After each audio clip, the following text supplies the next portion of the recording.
Fala galerinha do segundo ano, boa tarde. Vamos à nossa videoaula de educação física. Professor com visual novo, depois de 3 meses consegui cortar meu cabelo.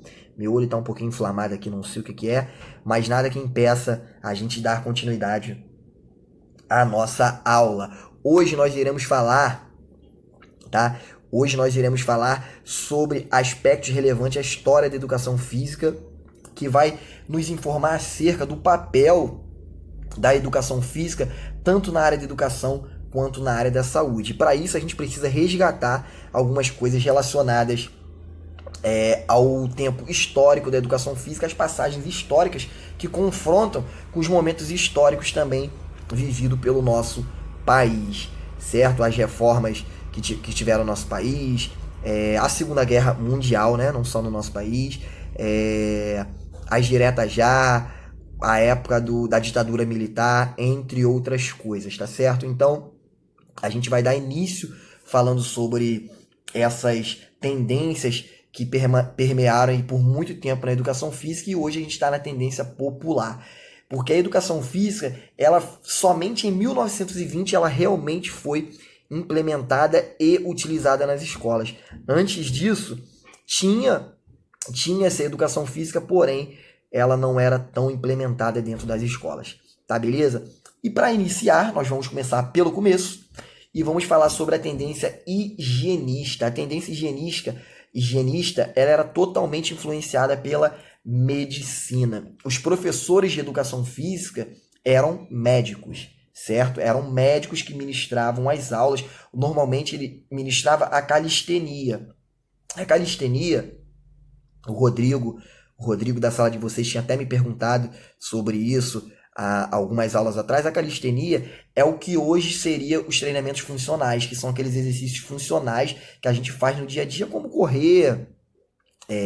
correr, agachar, arremessar e também os treinamentos com o peso do nosso próprio corpo, como a flexão de braços, entre outras coisas. Então, nessa época da tendência higienista, que foi entre 1920 e 1930, o objetivo da educação física era o quê? Manter os sujeitos saudáveis, dar saúde corporal, saúde para aquelas pessoas.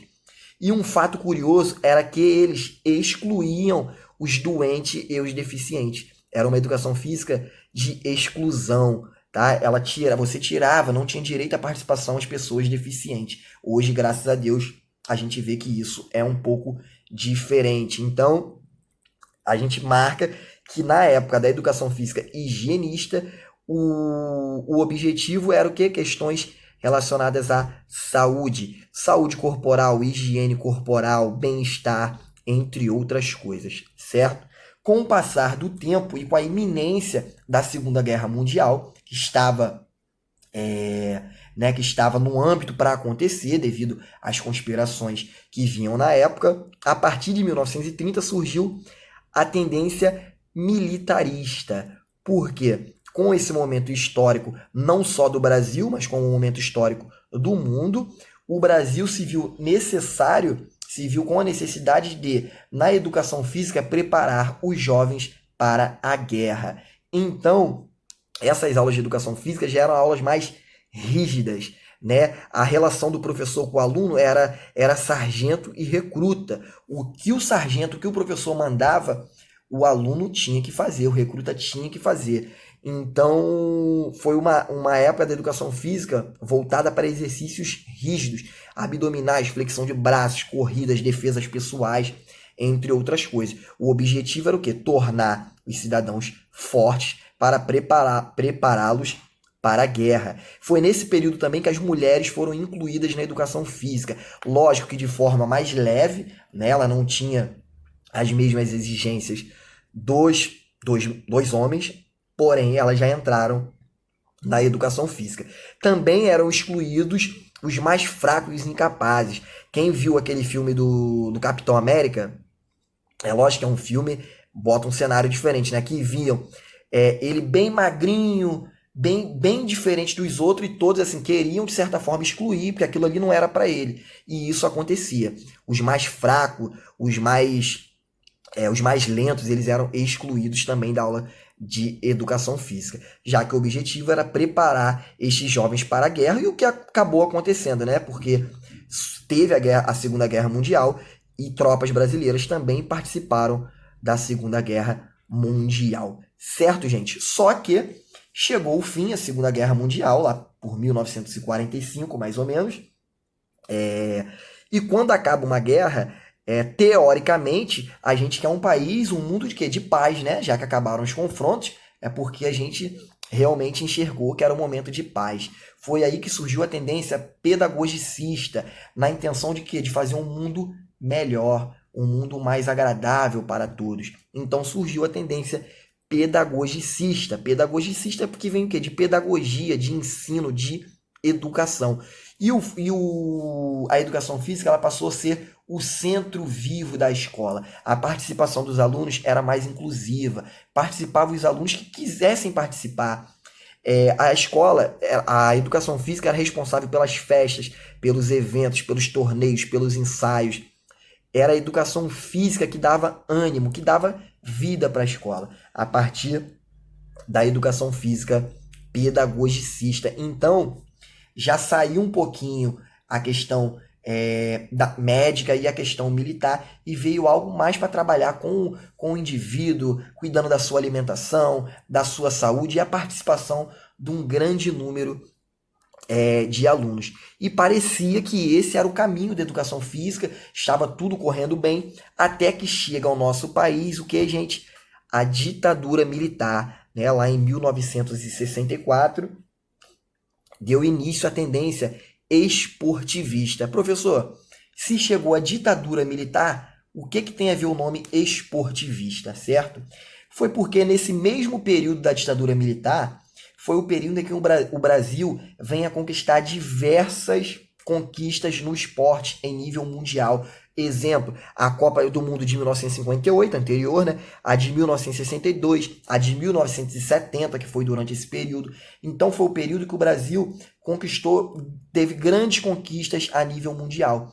Então a ditadura militar, por ser rígida, por ela implementar o que ela quisesse, ela viu a possibilidade do país ser uma potência mundial no esporte iria trazer benefícios para a ditadura militar. Então, foi apostado nisso e a relação do professor com o aluno já era o quê? De técnico e atleta. E o que volta a acontecer na tendência esportivista? Volta a acontecer a exclusão. Por isso, parecia que a tendência pedagogicista estava no caminho certo, até que vem o quê? A exclusão. Os alunos que não sabem jogar não participavam. Os alunos mais fracos não participavam. As meninas tinham pouco espaço, porque o espaço era para pessoas técnicas e habilidosas. A intenção era descobrir novos talentos para encaminhar para o esporte, para tornar o Brasil uma potência olímpica, certo? Porém, a ditadura militar também chegou ao fim,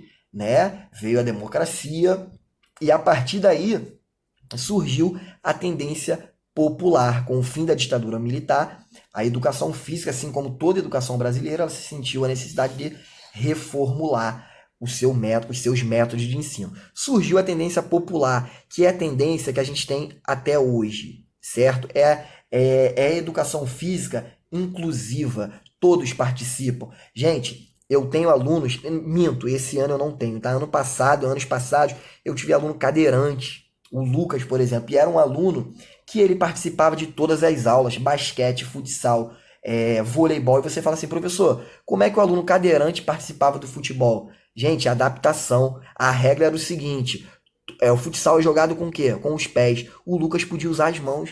Então, como ele já tinha o costume até de empurrar a roda da cadeira, quando a bola ia para ele, ele poderia pegar a bola com a mão e tanto arremessar a bola com a mão ou passar a bola para um colega. E os colegas, por Deus, os colegas não viam problema nenhum. Pelo contrário, marca o Lucas que ele tá sozinho. Porque sabia que se a bola fosse na mão dele, ele ia fazer o gol. E ninguém reclamava, porque todo mundo entendia que ele tinha aquela limitação. Então a educação física, hoje, ela é inclusiva. Eu quero que todos participem, independente de você saber jogar futsal ou não, basquete ou não. A intenção é que todos participem. A gente não vai obrigar, a gente vai dar a oportunidade, né, de todos participarem. Então, a educação física popular é isso. Porém, ela carrega um pouquinho de aspecto de cada tendência ao longo da história. Porque hoje a educação física, ela também fala da questão da saúde, assim como a tendência higienista. Ela também valoriza a higiene corporal, a saúde corporal, a qualidade de vida, um corpo saudável, um corpo forte, como na educação física militarista. Também pega a parte de educação física pedagogicista, a gente ainda continua fazendo nossos torneios, os nossos eventos, e também na esportivista, né? A gente continua com os eventos esportivos. Então a tendência popular, ela veio para fazer uma junção de tudo que tem de melhor na educação física. E mesmo assim a gente sabe que tem diversas dificuldades, certo, gente? Isso é o passo a passo da educação física ao longo da nossa história. São aspectos importantes que a gente entende, que a gente vem entender o porquê da educação física. Nós estamos aí no terceiro mês, aulas teóricas, né? Aqui em videoaulas, a gente já falou de tudo, de esporte, de saúde, de corpo, aulas práticas, treinamento funcional, treinamento em circuito, crossfit, nós já falamos de tudo, porque a educação física realmente é muito ampla.